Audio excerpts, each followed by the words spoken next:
food bank. We're delighted that... How many Argo fans are there out there?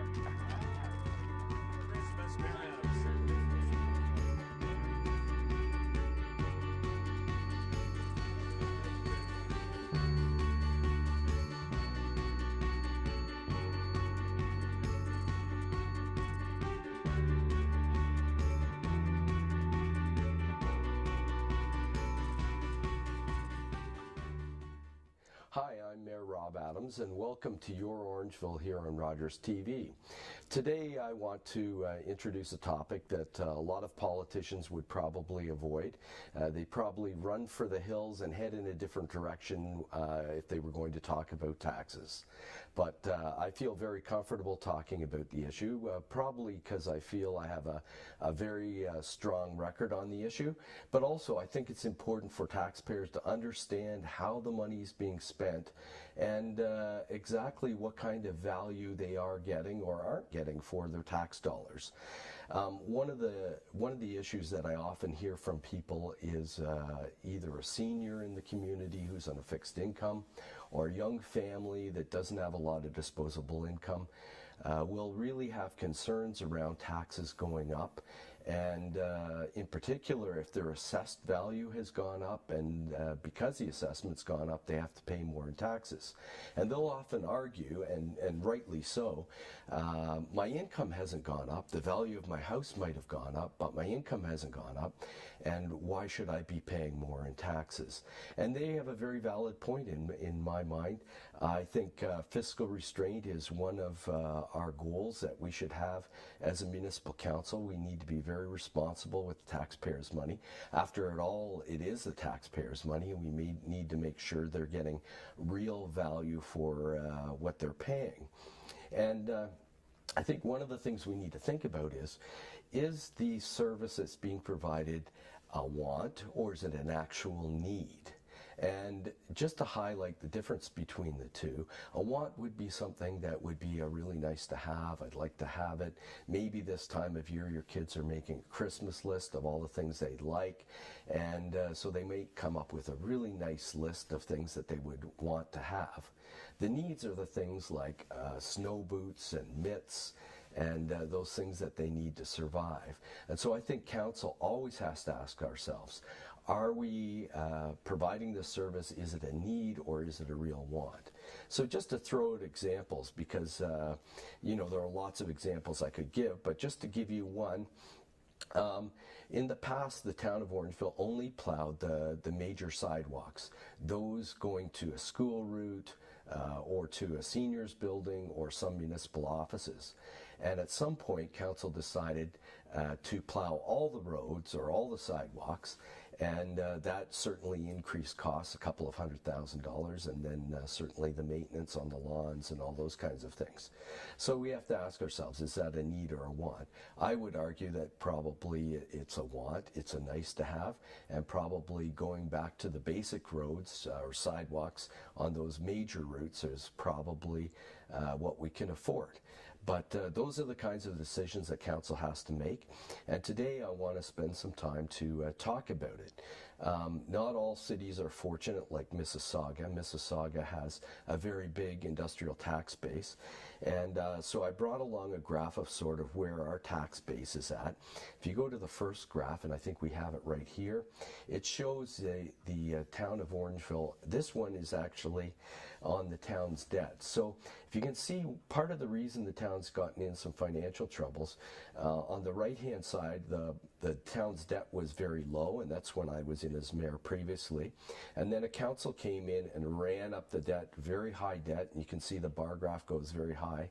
And now we're starting to bring it back down. But that huge debt, almost $25 million in debt, is one of the reasons that the taxes were driven up very high in the community, and one of the challenges the present council faces in trying to bring those down.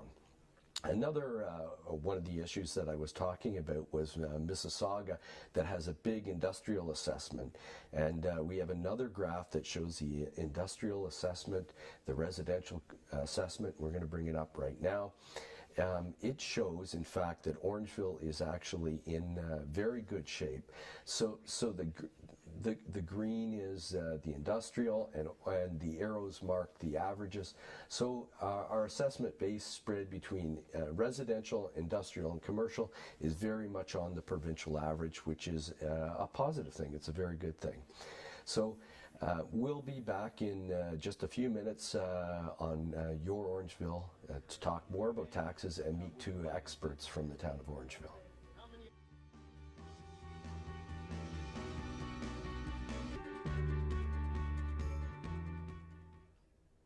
Welcome back to Your Orangeville. I'm Mayor Rob Adams, and today we're talking about a really challenging issue. It's taxes. A lot of politicians would try to avoid the issue, but I feel I have a pretty strong record on it. I really believe in holding the line on taxes and providing value to taxpayers. But let's drill right into this issue today. I've brought two experts along, Brian Parrott, who's our treasurer, and Karen Mills, who's our deputy treasurer. Welcome to the show. Delighted to have you here, and why don't we get right into it and tell taxpayers a little bit about all the taxes that they pay. So if you think about the entire tax bill that you pay, your income tax, your sales taxes, your property taxes, all the taxes that you pay, actually only a very small percentage goes to the municipality. I think we have a pie chart that shows this. Maybe you could talk to it, Brian. Here's the pie chart right here, and it shows the breakdown, and I think the orange slice there is the municipal portion. The entire rest of the pie are all other levels of government and their taxes, right? It is. It's that little slice in the bottom corner. It's from work done by the Fraser Institute, and surprisingly enough, just 6.2% of all the taxes we pay are municipal taxes. So let's just repeat that one more time. Of all the taxes an average taxpayer pays in a year, only 6% approximately are going towards the municipality, making sure there's parks and recs and roads and police and fire and all those services. That's incredible. Now, a portion of that doesn't even go to the actual municipality.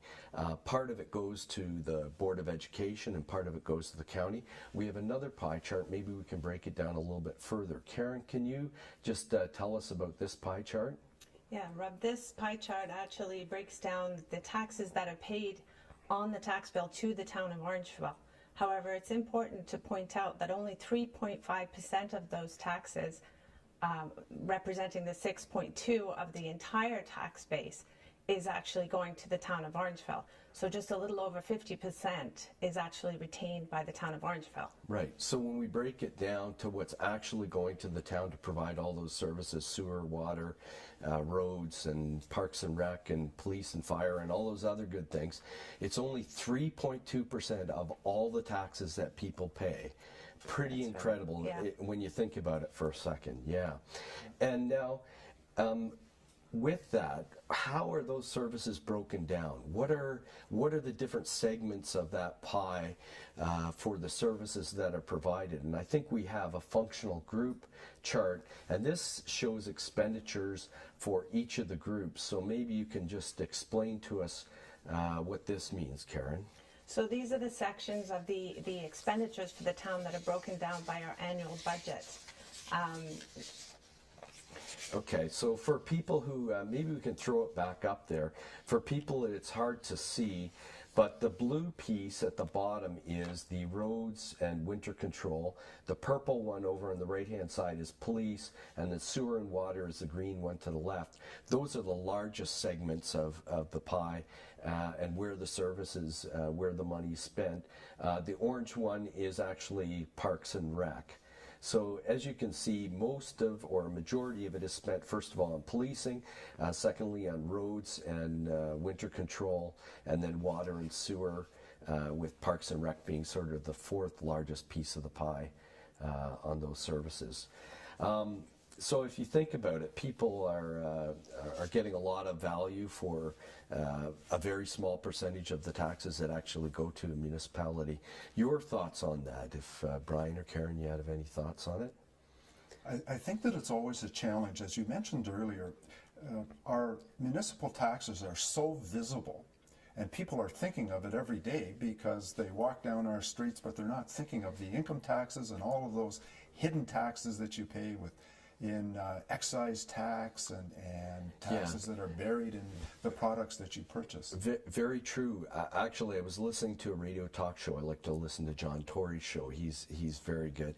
And they had a guest on. They were talking about taxes, and they did a bit of a survey. And people could tell you how much in municipal taxes they paid, but they couldn't tell you what their income tax payment was last year because it came off each of their paychecks, and they never tracked the total. So let's drill into this a little bit more and talk about some of the services that are provided, exactly what it costs a taxpayer. When we come back, we'll be back in just a moment on Your Orangeville.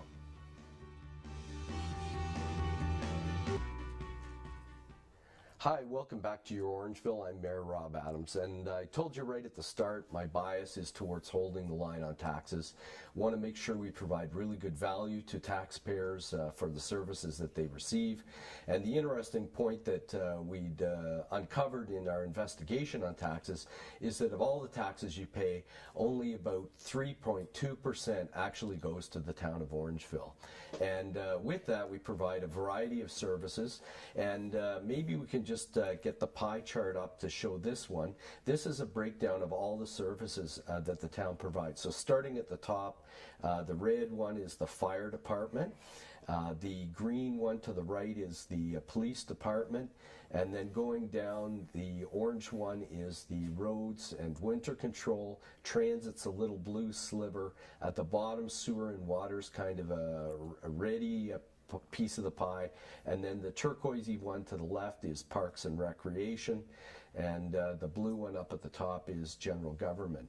So just to kind of give a bit of flavor for it, for the fire department, for example, Karen, we pay on a $100,000 assessment or property value, we pay $58 based on that for fire protection. So let's say my house is worth $300,000. I'm really paying something like about $180 a year, roughly, ballpark, for fire service. That's right, Rob. We broke down the numbers by $100,000 of assessment to make it easier for the taxpayer to calculate exactly how much they are paying per household based on their municipal property assessment. Right. So yes, for $300,000, you would multiply that number by 3. Yeah, so I like to try to compare these things to see if I'm getting good value as a taxpayer, because I always put myself in the taxpayer's shoes. And for $160, I have a fire service that's there for me. I know that if there's ever a fire, they'll respond right away. They'll save lives. They'll come in, they'll put out the fire, they'll help me. To me, that seems like really good value. Even if you have a security system in your home, that only means a call will be made. It doesn't mean anyone's going to arrive or show up to help you. And those things cost like $300 or $400 a year, plus you have to have all the equipment installed. So $160 for fire service seems like pretty good value. The police, for example, it looks like it's costing about $170,000. So once again, on that home of let's say $300,000, it's costing somewhere in the neighborhood of about $550. So if I compare that once again to a home security system, no one's going to respond in the home security system, but that could cost you $400 or $500 a year. So once again, we seem to be getting pretty good value for our tax dollars on those things. How does Orangeville compare? I mean, we've had people complain Orangeville has among the highest taxes, and I asked you to do a little research and see how we compare. Brian, can you maybe talk to the BMI study or BMA study, which I think is one of the most comprehensive, and we have a graph on it.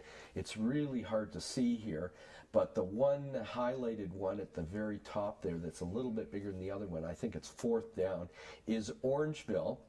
It actually shows we have a very low tax rate. Brian, can you just speak to that quickly?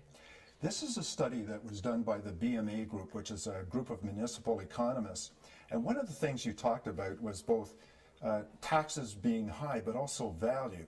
And one of the ways that we can assess value is to take a look at the ability of the average taxpayer to actually pay. Right. And in this study, it shows that Orangeville is one of the lowest when we look at the taxes as a percentage of income. So what it's basically saying is that the Orangeville taxpayer, relative to their income, seems to be getting a pretty good deal.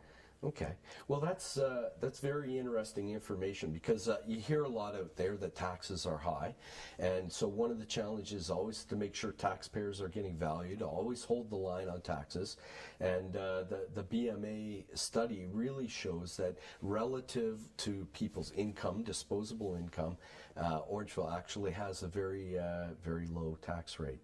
Okay, we're going to take a break, and we'll be back in just a few more moments for closing thoughts on your Orangeville. Welcome back to your Orangeville. We're talking about municipal taxes, always a hot topic, and just a couple of items we've uncovered. First of all, we've learned that municipalities, of all the taxes you pay, municipalities only receive about 3.2% of those taxes. With the tax money they receive, we compared some of the areas, fire department being one, where we think people get really good value for the tax dollars that they do pay. And in fact, we've done a little investigation and found out that Orangeville, based on per capita income, is actually at the low end. I think it was about 5 pages long, all the municipalities, and Orangeville was fourth from the bottom, having the lowest per capita income tax rate, which is really good news for our taxpayers, to let them know that based on their ability to pay, they're getting really good value for their tax dollars.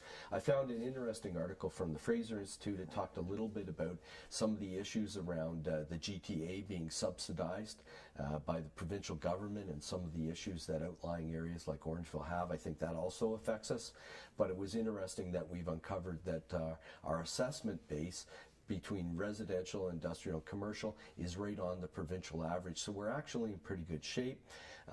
If we were in Mississauga and had tons of industrial, it would be wonderful, but that's obviously not the case, and not too many municipalities have that opportunity. So at the same time, we have to remember there's only one taxpayer. The people out there don't have a lot of disposable income, so we need to be very vigilant on trying to hold the line on taxes, and over the years I've had a pretty strong record on that. But part of what goes into putting together the tax rate is the budget and the budget process. And I know that this is the third year in a row that Orangeville has won the Government Financial Officers Distinguished Budget Presentation Award. And this is for openness, disclosure of information, making it in a very readable format for the public. And once again, the Orangeville Treasury Department won that. So congratulations to both of you and to your staff. And maybe you can just talk about how you're able to do that. Well, we put a lot of work into this, but we also give it very careful consideration. Each of the budget submissions that we make is subject to a very extensive evaluation by evaluators who we don't know, and they send us back comments, and each year we try to do it a little bit better, and a great deal of credit goes to Karen and the rest of our staff for the ability to consistently improve year over year. Right.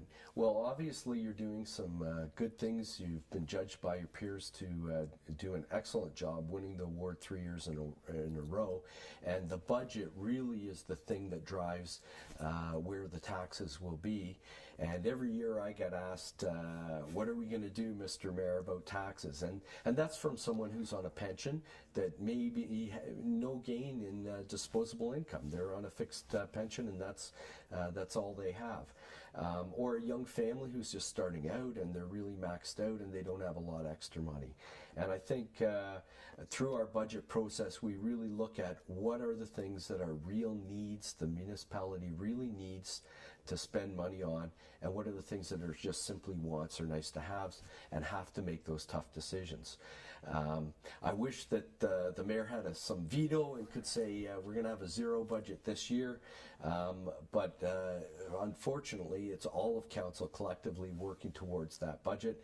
I certainly tend to be one on the side of fiscal restraint and keeping things under control, but really nice to learn some information today, to know that we're in good financial shape. As we pay down the town's debt, we'll be in better financial shape, and that based on the provincial provincial tax rates out there, and based on per capita ability to pay, we're actually in pretty good shape, which is good news to our residents here in Orangeville. So I want to thank you for being on the show today, and for uncovering a lot of really good information about tax rates in Orangeville, so that we could dissuade some of those myths that are out there. So anyway, once again, thanks for tuning into Your Orangeville, where we try to let you in and let you know about your municipal operations, your municipal town hall, and your municipal council in action. All the best.